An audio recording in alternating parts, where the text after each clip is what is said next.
se eu ainda não integrei a natureza básica em mim, entre aquilo que em mim é feminino e aquilo que em mim é masculino, vamos dizer, a minha coragem para ser quem sou e a minha,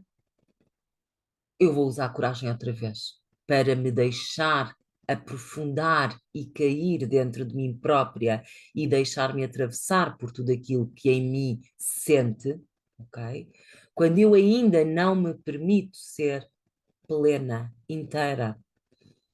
e não tenho consciência disso, porque eu acredito que esta plenitude é um trabalho para, para, para a vida toda, para a eternidade, mas se eu não tenho consciência absolutamente nenhuma de que em mim existe uma batalha, em mim existe uma guerra entre dois lados e que esses dois lados, que são parte da mesma realidade, precisam de ser reconhecidos, precisam de ocupar o espaço e precisam de ser honrados na mesma proporção, balança, eu vou andar pelo mundo a expressar ou a criar à minha passagem representações dessa minha desarmonia, dessa minha inconsciência, dessa minha incapacidade de me relacionar comigo mesmo, que é o primeiro princípio de qualquer relação. Então, para não me perder aqui demasiado em abstrações, o que é que me transmite quando eu olho para estes céus e vejo, e estamos a falar de planetas rápidos, a Vênus no início de novembro já vai ter entrado em Escorpião, já vai ter saído do seu domicílio, e o Marte daqui a um pouquinho no fim do mês, ou coisa que o valha, não sei, teria que abrir as efemérides e não vale a pena esse preciosismo, ok? Reparem que é a segunda vez hoje que nos estão a transmitir que não vale a pena esse preciosismo, não vale a pena esse detalhe exagerado, esse rigor, essa minúcia tão exagerada, simplesmente porque não avançamos, simplesmente porque ficamos presos no detalhe e não passamos para the big picture, a grande imagem, não é? Então, e entretanto com isto perdi-me. Marte, estava eu a dizer, daqui a meia dúzia de dias também segue a sua vida e vai para Sagitário. Então isto é um momento rápido, dois planetas pessoais, mas dois planetas pessoais que estão muito um, convocados nesta lua nova, porque representam a fusão entre estas duas energias, ou o ponto médio entre estas duas energias, ou o caminho do meio entre o ser individual que eu sou e o ser relacional e em partilha equilibrada, harmoniosa, relação com o que existe fora. Então, vamos dizer assim, é tão mágico termos um feminino e um masculino, uma Vênus e um Marte, a deusa do amor e o herói guerreiro em nós, bem posicionados nos seus signos de domicílio, dois deles, ok? Não são o primeiro domicílio de Marte é Carneiro, o primeiro domicílio de Vênus é Touro. São energias mais iniciais, são energias mais, eu vou dizer, são processos mais primários, mais basilares. Aqui já há caminho. Quando Vênus chega à balança e quando Marte chega a Escorpião, já há jornada pela frente. Eles já têm experiência e maturidade, como escrevi, ou pelo menos alguma maturidade, e o facto de os termos bem posicionados, vamos dizer assim, nos seus domicílios, nos seus segundos domicílios do zodíaco, onde de certa forma já há caminho feito, fala-me, diz-me que nós estamos perante uma lua nova que pede que nós poisemos em nós próprios e que observemos a dinâmica destas dualidades dentro de nós, por forma a trazermos ou a trabalharmos o necessário para buscarmos este ponto de equilíbrio, este ponto médio, esta capacidade de nós, pelo menos, tentarmos ser mais equilibrados. Ok? E ser mais equilibrado não é fazer a paz ignorando o trabalho de carneiro, ok? O trabalho de carneiro traz-nos o confronto e o conflito e a confrontação com tudo aquilo que existe exteriormente a mim. E quando eu estou profundamente ausente de mim próprio, inseguro, amedrontado, quando eu estou, e sempre vem a voz da Flávia quando eu falo em amedrontado, com os três nós que impedem a evolução. E os três nós que impedem a evolução são a culpa, o medo e o julgamento. Okay? E de certa maneira, e outra expressão também que recebi dos ensinamentos da Maria Flávia e que me permitiu curar dimensões da minha vida e através do entendimento e da compreensão foi a frase que diz que toda a agressividade e toda a violência nascem de um profundo medo, ok? É uma criança assustada, abandonada, desnutrida, violentada que está por trás de qualquer agressor. Quando nós conseguirmos olhar para o mundo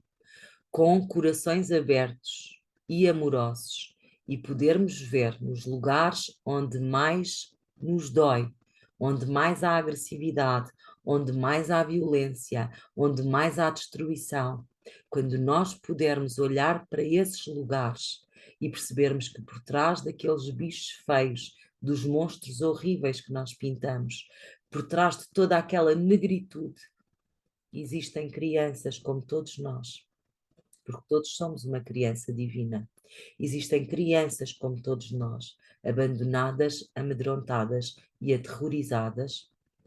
Nós vamos ser capazes de construir um mundo melhor. Quando nós todos conseguirmos ver isso, ok? Nós vamos ser capazes de construir um mundo melhor. Então a Flávia dizia que toda a agressividade e toda a violência nascem do medo, ok? E com isto o que eu quero dizer é que quando vivemos carneiro sem consciência da inteireza de vida que somos, sem consciência da força de vida que somos, sem consciência dos recursos que temos, sem sabermos quem somos, muito provavelmente nós vivemos carneiro em medo, em competição. E tudo o que me aparece de fora parecem sombras chinesas, com monstros gigantes, do tamanho de gigantes, com metros e metros de altura. E como tal, a um homem com martelo na mão tudo lhe parece um prego, não é? Como a alguém amedrontado tudo lhe parece um alvo a abater. Como a alguém magoado, ferido e profundamente identificado com as suas dores, tudo lhe parece algo do qual ele tem que se defender. Então, o equívoco do nosso eixo de relações, o equívoco das nossas relações é que nós não estamos em contacto com a nossa unidade de vida, com quem somos, com o que nos habita, com o autoconhecimento que precisamos de fazer sobre nós próprios, ou precisamos de reconhecer aquilo que precisamos de reconhecer sobre o nosso ser individuado, capaz de caminhar nos seus próprios pés, capaz de corajoso, capaz de enfrentar a vida a partir do seu próprio centro. Enquanto nós não pudermos ser esse ser, nós vamos aos nossos relacionamentos e vamos encontrar os nossos monstros, os nossos medos mais profundos, as nossas sombras mais escuras, vamos encontrar aquilo que mais nos dói, porque simplesmente a vida nos quer libertar disso e porque o outro, por amor, representa para nós o papel de balança, que é o papel de espelho, que é o papel de nos devolver as zonas cegas em nós, que é o papel de nos devolver aquilo que sozinhos não conseguimos ver de nós próprios. E como tal, nós vamos começar a porrada ao outro, simbolicamente, espero que não seja literal, prefiro que não seja literal, mas eu sei que muitas das vezes é literal, nós vamos andar à bolachada ao outro, à cacetada ao outro, à cacetada às sombras chinesas, sem percebermos que é a partir de nós que estão a ser projetados aqueles monstros e aquelas sombras e aquelas dores que nós estamos a apontar fora. E este é o trabalho mais, quase que me apetece dizer, é o trabalho mais sagrado que nós podemos fazer com a nossa encarnação. É o trabalho de reconhecermos, não como forma de autopunição, não estamos na energia da vitimização e da culpabilidade de virgem, não estamos nesse lugar, já estamos em balança, não como autocomiseração, nada disso, nós possamos reconhecer que a vida nos devolve nos nossos trabalhos, nas nossas relações, nas nossas pessoas, nos nossos universos, naquilo que se move ao nosso redor, devolve-nos amorosamente o espelho e o reflexo que nós precisamos encontrar para podermos fazer algo de bom e a respeito e nos libertarmos finalmente de tudo o que nos dói, de tudo o que nos fere, de tudo o que nos magoa, de tudo o que existe em nós como monstros de 7 cabeças, das hidras em nós. E por falar em hidra, recordo que temos Marte e Mercúrio em Escorpião. E Virgem é regida por Mercúrio, já falei que não podemos ficar mais presos com os detalhes da mentezinha, com as... quase que vem-me aqui as palavras de um irmão muito querido,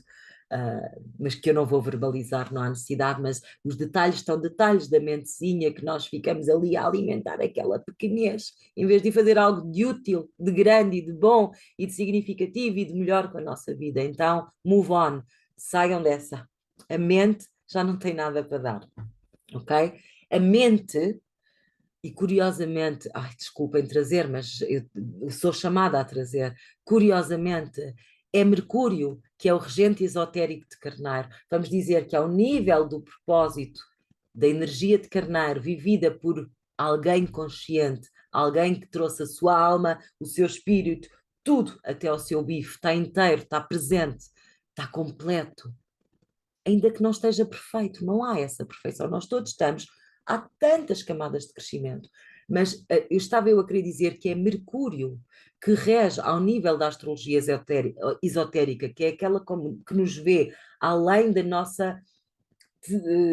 vida terrena, que nos vê como seres em evolução e em crescimento, como seres luz, como sementes de luz, como pó de estrelas, como seres divinos a fazer uma jornada evolutiva, Mercúrio rege Carneiro, porque nós precisamos de fazer esta ponte, esta compreensão, e é Mercúrio que permite fazer pontes, aprendizagens e compreensões. É Mercúrio que traz as mensagens entre a nossa trindade interior, é Mercúrio que veicula entre os 3 mundos, o das sombras, o dos infernos, o da terra e o do céu.